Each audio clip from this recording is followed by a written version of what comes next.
આજે આપણે કેરીનો રસ કાઢીશું. તો કેરી છે તેની આપણે સાલ ઉખેડી અને સુધારી લઈશું. હવે આપણે કેરીને આ રીતે આપણે તૈયાર કરી લીધી છે. હવે આપણે તેમાં બરફ નાખીશું, ખાંડ નાખીશું થોડી. હવે આપણે બ્લેન્ડર ફેરવીશું.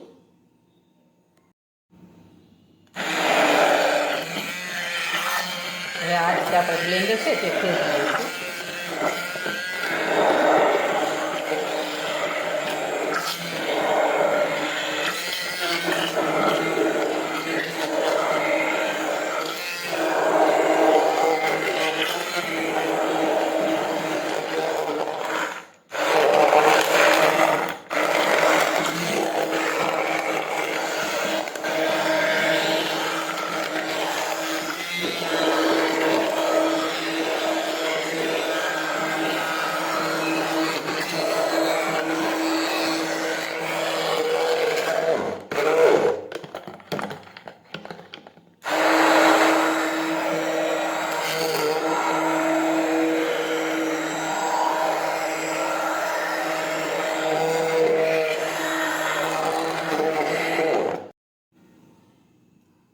હવે આપણો કેરીનો રસ છે તે એકદમ સરસ બનીને તૈયાર થઈ ગયો છે. અને અમારો આ વિડીયો ગમે તો મારી જેકે કુકિંગ્સ એન્ડ હેન્ડવર્ક ચેનલને લાઈક કરો, શેર કરો અને સબસ્ક્રાઈબ કરો.